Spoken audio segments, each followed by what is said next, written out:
Nations Unies moo ko wax ba pare ne ñaari réew la tudd Sénégal ak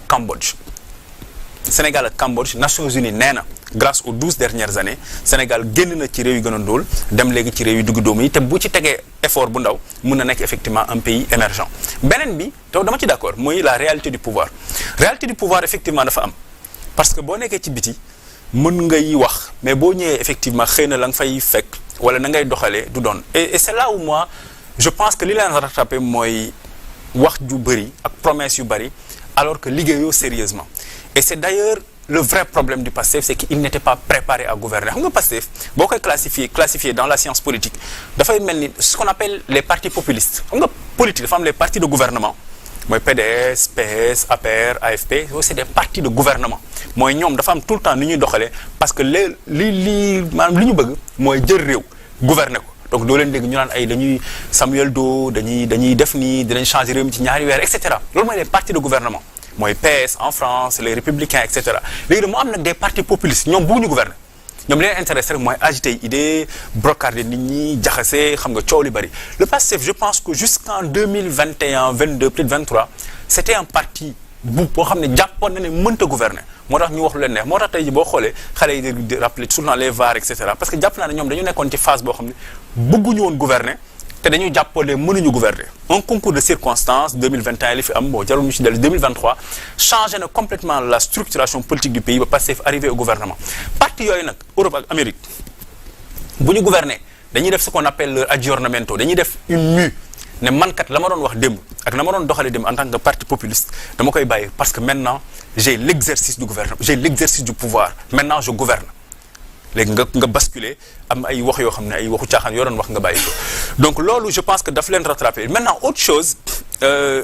si li ñu naan li ñu fi fekk et cetera c'est là où nous on a aussi beaucoup à apprendre d'eux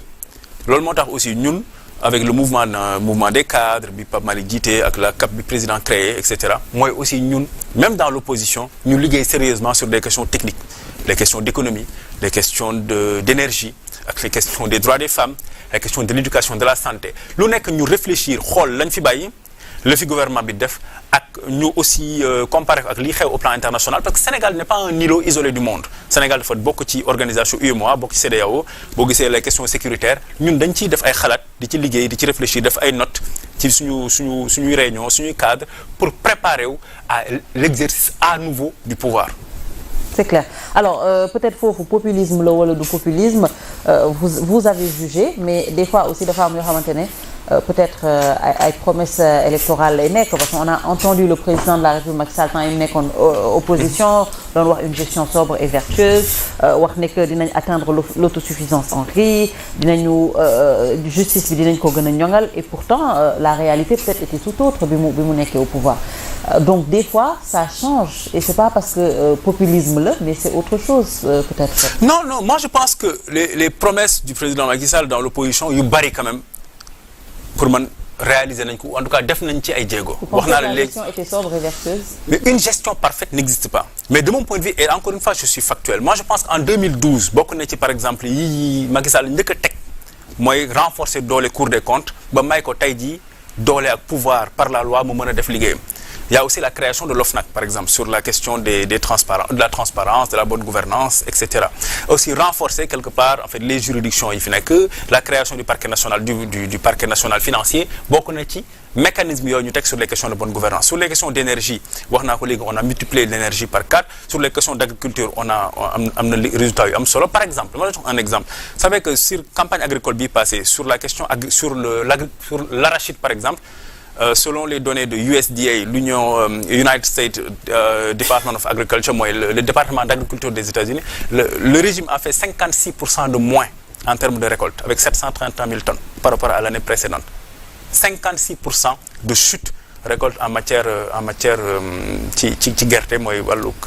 arachide. Donc du coup, moi je conseille toute gouvernance effectivement n'est pas parfaite, il y a des plus, il y a des moins, mais li am solo mooy am na promesse yoo xam ne kay mosoo dégg peut-être régime bi fi nekk même Abdoulaye Wade di ko wax mooy dinañu régler réew mi en 2 mois on va abroger la loi d'amnistie on va faire ceci on va fusionner les agences les appels il avait dit avant le 30 juin la ñu waxoon avant le 30 juin Oui, mais il l'a même répété que dinañ fusionner justement ces agences et puis l'appel à candidature xam naa ci loolu ngay ñëw mais loolu également ñu ngi koy mettre ci yenn en tout cas direction yi ñu ngi koy. Ils avaient dit qu'est-ce qu'ils avaient? Ils avaient dit appel à candidature à tous les postes mais xam nga yooyu pour man c'est des promesses farfelues yoo xam ne non pas électorales parce que pour man la gouvernance nee na loolu ñun c'est notre position la gouvernance ne saurait déroger à l'exigence de sérieux réew du ay caaxaan réew du ay fo réew boo koy wut da ngay nekk nit ku sérieux parce que boo ñëwee loolu moo lay permettre nga def ay promesses yu sérieuses nga liggéey bu sérieux def programme bu sérieux loolu moo lay may boo ñëwee même bu dee atteindre lépp parce que lu mat amul yàlla rek moo ko am lu ci bari quand même nga mën ko doxal ba tey jii doo ñëw rek au bout de 6 mois bon li nga waxoon ne finalement nga dellu ci ginnaaw. dafa am loo xamante ne tam dafa am importance muy réconcilier le peuple sénégalais et réconcilier le peuple sénégalais dafay jaar par justement peut-être muy ñu def justice par rapport à ce qui s'est passé entre 2021 et 2023 ñu changer ministre bi xalaat ni que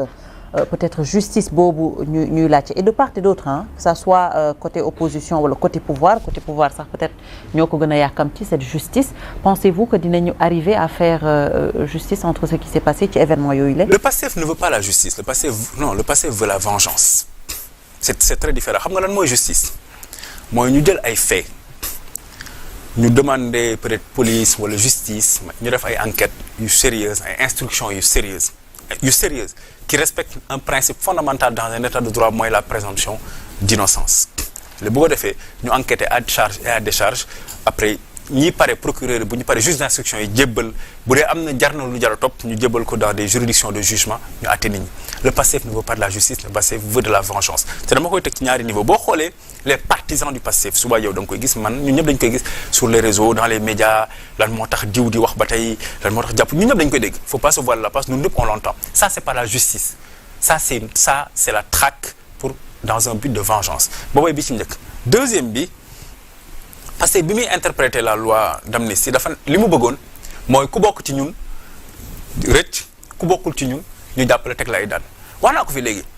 ñoom bi ñuy wax naan les événements de 2021 qui sont des événements absolument dramatiques mais kan moo nekkoon le chef d'état-major général de la gendarmerie c'est le général Jean-Baptiste Tine kan moo nekkoon son adjoint c'est le général Moussa Fall 2021 n'est-ce pas donc Jean-Baptiste Tine était là en 2021 Aminata Touré boobu effectivement xëy na dem na mais 2021 demagul 2023 bi le général Moussa Fall est passé au commandement de la gendarmerie kan moo nekkoon son adjoint c'est le général Martin Faye aujourd'hui où est le général Martin Faye moom moo remplacé le général Moussa Fall 2021 kan moo nekkoon le chef d'état-major général des armées sénégalaises le général Biram Diop aujourd'hui où est le général Biram Diop c'est le ministre de la défense ne ces événements-là sont dramatiques toute mort est une mort de trop mais su ma sañoon affaire yooyu ñu gérer ko de manière très responsable très sérieuse et très sereine.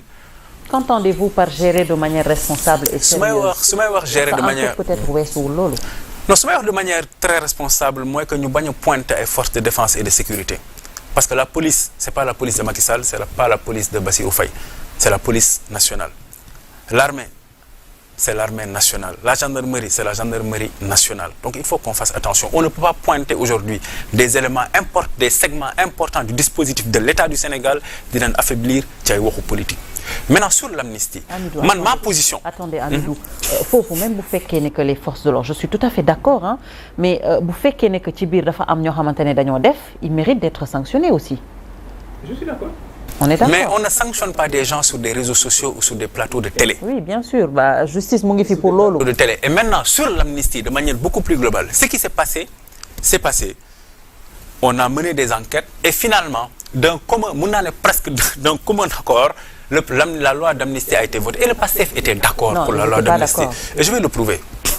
Le PASTEF n'a pas voté la loi d'amnistie, mais le PASTEF, entre 2022 et 2024, loi bu ñu fi voté te arrangé wu ko, le PASTEF a saisi le Conseil constitutionnel. Recours en annulation de la loi. Même loi bi ñu bëggee reporter élection yi, ils ont saisi le Conseil constitutionnel, n'est-ce pas, pour que ñu reporter ko. Mais le PASTEF n'a pas attaqué la loi portant amnistie. Gis nga xale yi ñuy manipuler. Yow dañoo d'accord. Non, ils étaient d'accord. Ils étaient d'accord de voter.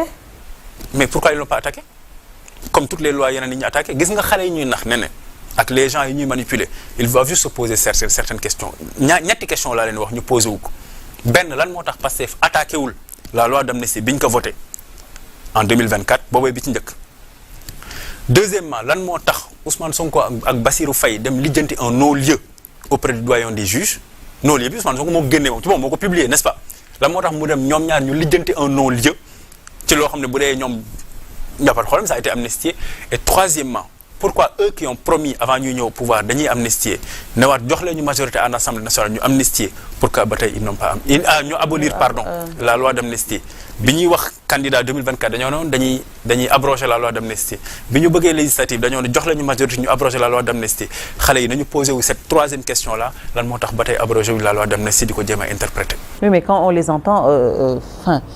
on peut être d'accord ci li ngay wax mais on sent aussi qu'ils ont envie que certaines choses soient claires que les responsabilités soient situées donc jusque là vous voulez dire que dara narul leer. Moi je suis comme Saint Thomas moi je ne crois qu'à ce que je vois.